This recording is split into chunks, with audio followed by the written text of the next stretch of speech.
ओम शांति। 8 फरवरी 2025 के बाबा के महावाक्य। बाबा कहते, मीठे बच्चे, तुम खुदाई खिदमतगार सच्चे सैल्वेशन आर्मी हो। तुम्हें सबको शांति की सैल्वेशन देनी है। तुम खुदाई खिदमतगार बच्चे सैल्वेशन आर्मी हो। तुम्हें सबको शांति की सैल्वेशन देनी है। प्रश्न तुम बच्चों से, जब कोई शांति की सैल्वेशन मांगते हैं तो उन्हें क्या समझाना चाहिए? तुम बच्चों से जब कोई शांति की सैल्वेशन मांगते हैं तो उन्हें क्या समझाना चाहिए? उत्तर, उन्हें बोलो, बाप कहते हैं, क्या अब भी यहाँ है, तुमको शांति चाहिए? ये कोई शांति धाम नहीं है। शांति तो शांति धाम में ही हो सकती है, जिसको मूल वतन कहा जाता है। आत्मा को जब शरीर नहीं है तब शांति है। सत्युग में पवित्रता, सुख, शांति सब है। बाप ही आकर के ये वर्षा देते हैं। तुम बाप को याद करो। ओम शांति। रूहानी बाप बैठ रूहानी बच्चों को समझाते हैं। सब मनुष्य मात्र ये जानते हैं कि मेरे अंदर आत्मा है। जीव आत्मा कहते हैं। पहले हम आत्मा, पीछे शरीर। पीछे शरीर मिलता। कोई ने भी अपनी आत्मा को देखा नहीं है। सिर्फ इतना समझते हैं कि आत्मा है। जैसे आत्मा को जानते हैं, देखा नहीं है, वैसे परमपिता परमात्मा के लिए भी कहते हैं परम आत्मा माना परमात्मा। परंतु उनको देखा नहीं है, ना अपने को ना बाप को देखा है। कहते हैं कि आत्मा एक शरीर छोड़ दूसरा लेती है, परंतु यथार्थ रीति नहीं जानते। 84 लाख जोनियां भी कह देते हैं। वास्तव में 84 जन्म है, परंतु ये भी नहीं जानते कि कौन सी आत्मा कितने जन्म लेती है। आत्मा बाप को पुकारती है, परंतु ना देखा है, ना यथार्थ रीति जानती है। पहले तो आत्मा को यथार्थ रीति जानते, तब बाप को जानते। अपने को नहीं जानते तो समझाए कौन? इसको कहा जाता है सेल्फ रियलाइजेशन करना। तो बाप बिगड़ कोई करा ही न सके। आत्मा क्या है, कैसी है, कहाँ से आत्मा आती है, कैसे जन्म लेती है, कैसे इतनी छोटी सी आत्मा में 84 जन्मों का पाठ भरा हुआ है, ये कोई भी नहीं जानते। अपने को नहीं जानते तो बाप को भी नहीं जानते। ये लक्ष्मी नारायण भी मनुष्य का मर्तबा है ना। इन्होंने ये मर्तबा कैसे पाया, ये कोई भी नहीं जानते। जानना तो मनुष्यों को चाहिए ना। ये वैकुंठ के मालिक थे कहते हैं, परंतु उन्होंने ये मालिकपना कैसे लिया, फिर कहाँ गए, कुछ भी नहीं जानते। अब तुम तो सब कुछ जानते हो, आगे कुछ भी नहीं जानते थे। जैसे बच्चा पहले जानता है क्या कि मैं बैरिस्टर क्या है, पढ़ते पढ़ते बैरिस्टर डॉक्टर बन जाता है। तो ये लक्ष्मी नारायण भी पढ़ाई से बने हैं। बैरिस्ट्री, डॉक्टरी आदि जज सबके किताब होते हैं। इनका किताब फिर है गीता। वह भी किसने सुनाई, राजयोग किसने सिखाया, ये कोई नहीं जानते। उसमें नाम बदल दिया है। शिव जयंती भी मनाते हैं, वही आकर के तुमको कृष्णपुरी का मालिक बनाते हैं। श्री कृष्ण स्वर्ग का मालिक था ना, परंतु स्वर्ग को भी जानते नहीं। नहीं तो क्यों कहते हैं कि श्री कृष्ण ने द्वापर में गीता सुनाई। श्री कृष्ण को द्वापर में ले गए, लक्ष्मी नारायण को सतयुग में, राम को त्रेता में। लक्ष्मी नारायण के राज्य में कभी भी दुख नहीं दिखाते। श्री कृष्ण के राज्य में कंस, राम के राज्य में रावण आदि दिखाया है। ये किसी को पता ही नहीं कि राधे कृष्ण ही लक्ष्मी नारायण बनते हैं। बिल्कुल ही अज्ञान अंधियारा है।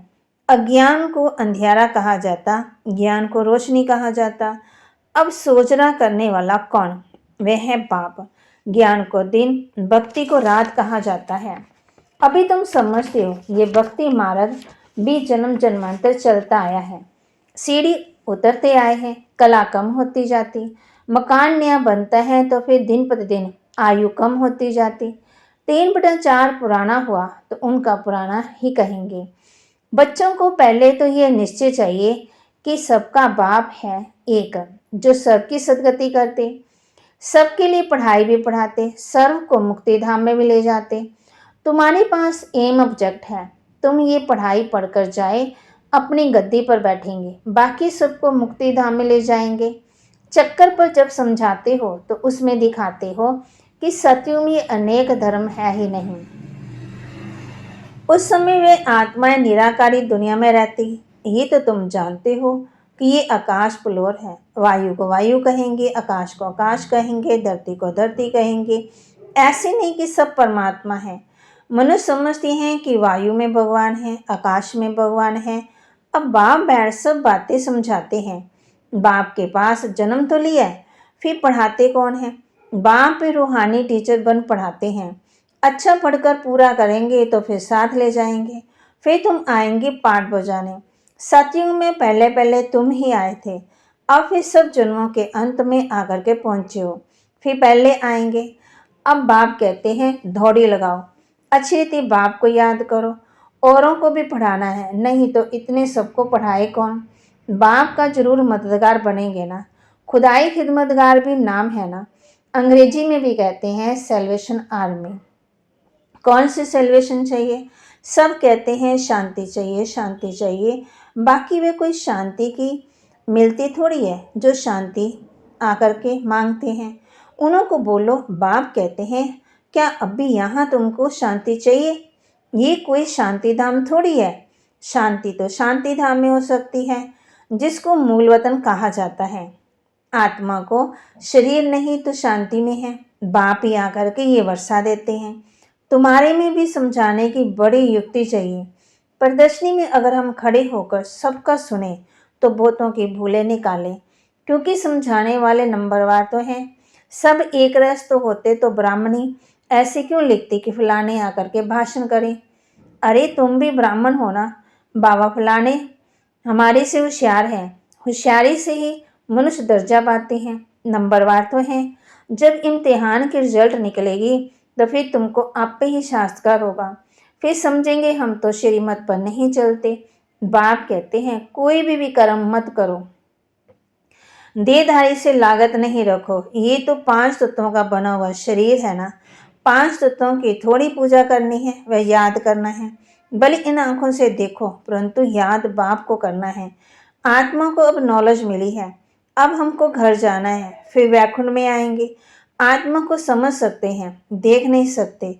वैसे ये भी समझ सकते हैं। हाँ, दिव्य दृष्टि से अपना घर व स्वर्ग देख सकते हैं। बाप कहते हैं बच्चे मनमना भव, मध्याजित भव, माना बाप को और विष्णुपुरी को याद करो। तुम्हारी एम ऑब्जेक्ट ही ये है। बच्चे जानते हैं हमको अभी स्वर्ग में जाना है, बाकी सबको मुक्ति में जाना है। सब तो सत्युग में आ नहीं सकते हैं। हमारा एक ही धर्म है ना, देवी देवता। सब तो सत्युग में नहीं आ सकते। यहाँ मनुष्य सृष्टि है ना, मनुष्य ही तमो प्रधान और फिर सतो प्रधान बनते। तुम पहले शूद्र वर्ण में थे, अभी ब्राह्मण वर्ण में हो। ये वर्ण सिर्फ भारतवासियों के लिए है और कोई भी धर्म को ऐसे नहीं कहेंगे ब्राह्मण वंशी सूर्यवंशी। इसमें सब शूद्र वर्ण के हैं, जड़ीभूत अवस्था को पाए हुए हैं। तुम पुराने बने हो तो सारा झाड़ जड़ीभूत तमो प्रधान बना है। फिर सारा झाड़ थोड़ी सतो प्रधान बन जाएगा। सतो प्रधान नए झाड़ में तो सिर्फ देवी देवता धर्म वाले ही हैं। फिर तुम सूर्यवंशी से चंद्रवंशी बन जाते। जन्म तो लेते हो ना, फिर व्यासवंशी, फिर शूद्रवंशी। ये सब बातें हैं नई। हमको पढ़ाने वाला ज्ञान का सागर है, वही पतित पावन सबका सदगति दाता है। बाप कहते हैं तुमको ज्ञान मैं देता हूँ, तुम देवी देवता बन जाते हो। फिर ये ज्ञान रहता नहीं, ज्ञान दिया जाता है अज्ञानियों को। सभी मनुष्य अज्ञान अंधेरे में है, तुम हो सोजरे में। इनको 84 जन्मों की कहानी तुम जानते हो।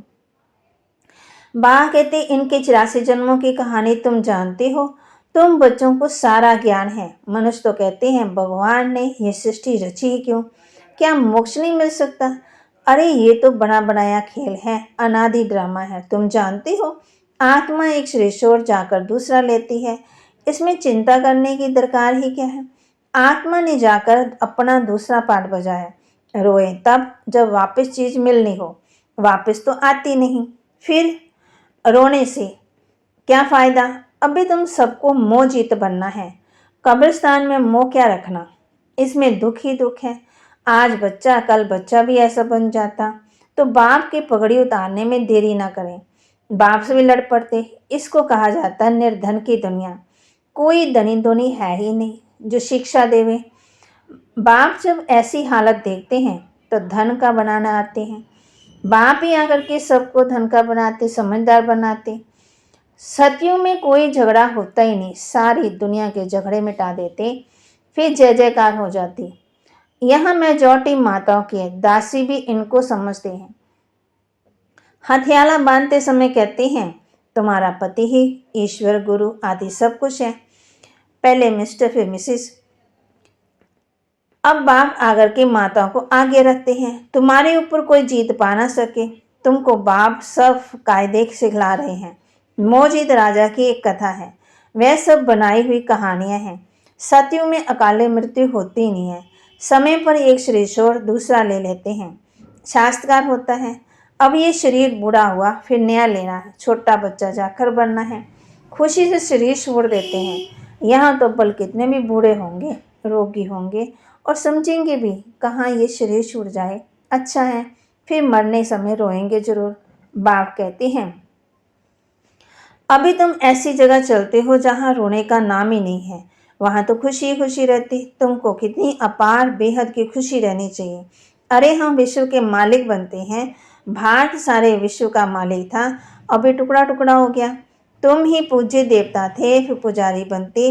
भगवान आप पे भगवान थोड़ी आप पे पूज्य, आप पे पुजारी बनेंगे। अगर वह भी पुजारी बने तो फिर पूज्य कौन बनाए। ड्रामा में पाठ, बाप का पाठ ही अलग है। ज्ञान का सागर एक ही है, उस एक की ही महिमा है। जबकि ज्ञान सागर है तो कब आकर के ज्ञान देवे जो सदगति हो। जरूर यहाँ आना पड़े, पहले तो बुद्धि में ये बिठाओ कि हमको पढ़ाने वाला कौन है। त्रिमूर्ति, गोला और झाड़, ये है मुख्य चित्र।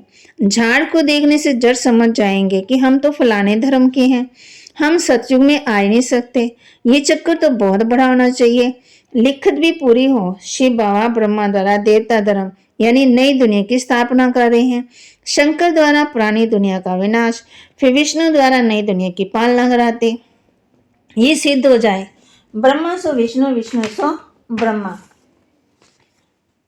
दोनों का कनेक्शन है ना। ब्रह्मा सरस्वती सो फिर लक्ष्मी नारायण बनते। चढ़ती कला एक जन्म में होती, फिर उतरती कला 84 जन्म लेंगे। अब बाप कहते हैं ये शास्त्र आदि राइट है या मैं राइट हूँ। सच्ची सत्यनारायण की कथा तो मैं सुनाता हूँ। अभी तुमको निश्चय है कि सत्य बाप द्वारा हम नर से नारायण बन रहे हैं। पहली मुख्य ये भी एक बात है कि मनुष्य को कभी बाप, टीचर, गुरु नहीं कहा जाता। गुरु को कभी बाबा व टीचर कहेंगे क्या। यहाँ तो शिव बाबा के पास जन्म लेते हो, फिर शिव बाबा तुमको पढ़ाते हैं, फिर साथ भी ले जाएंगे। मनुष्य तो ऐसा कोई होता ही नहीं है जिसको बाप, टीचर, गुरु कहा जाए। ये तो एक बाप ही है, उनको कहा जाता है सुप्रीम फादर। लौकिक बाप को कभी सुप्रीम फादर नहीं कहेंगे। सब याद फिर भी उनको करते हैं, वे बाप तो है ही। दुख में सब उनको याद करते हैं, सुख में कोई नहीं करते, तो वह बाप ही आकर के स्वर्ग का मालिक बनाते हैं। अच्छा, मीठे मीठे सिकिलदे बच्चों प्रति माता पिता बाप दादा का याद, प्यार और गुड मॉर्निंग। रूहानी बाप की रूहानी बच्चों को नमस्ते। रूहानी बच्चों की रूहानी बाप दादा को दिलवा जान सिकवा प्रेम से नमस्ते। धारणा के लिए मुख्य सार, 5 तत्वों के बने हुए इन शरीरों को देखते हुए याद बाप को करना है। कोई भी देहधारी से लगाव नहीं रखना है, कोई भी कर्म नहीं करना है। 5 तत्वों के बने हुए इन शरीरों को देखते हुए याद बाप को करना है। कोई भी देहधारी से लगाव नहीं रखना है, कोई भी कर्म नहीं करना है।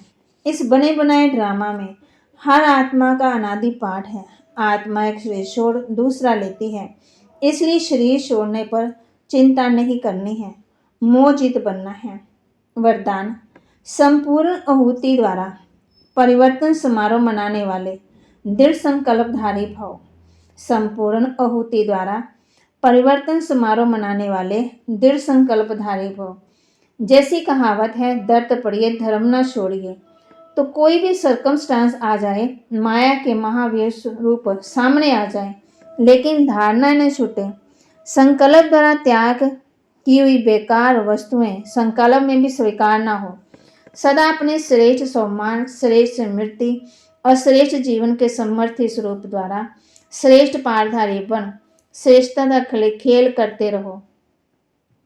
कमजोरियों की सब खेल समाप्त हो जाएं। जब ऐसी संपूर्ण आहुति का संकल्प दृढ़ होगा तब परिवर्तन समारोह होगा। इस समारोह की डेट अब संगठित रूप में पक्की करो। स्लोगन, रियल डायमंड बनकर अपने वाइब्रेशन की चमक विश्व में फैलाओ। रियल डायमंड बनकर अपने वाइब्रेशन की चमक विश्व में फैलाओ। अव्यक्त इशारे, एकांत प्रिय बनो, एकता और एकाग्रता को अपनाओ। साधारण सेवाएं करना तो ये कोई बड़ी बात नहीं है, लेकिन बिगड़ी को बनाना, अनेकता में एकता लाना, यह है बड़ी बात। बाप दादा यही कहते हैं कि पहले एक मत, एक बल, एक भरोसा और एकता साथियों में, सेवा में, वायुमंडल। बाप दादा यही कहते हैं कि पहले एक मत, एक बल, एक भरोसा और एकता साथियों में हो, सेवा में, वायुमंडल में हो।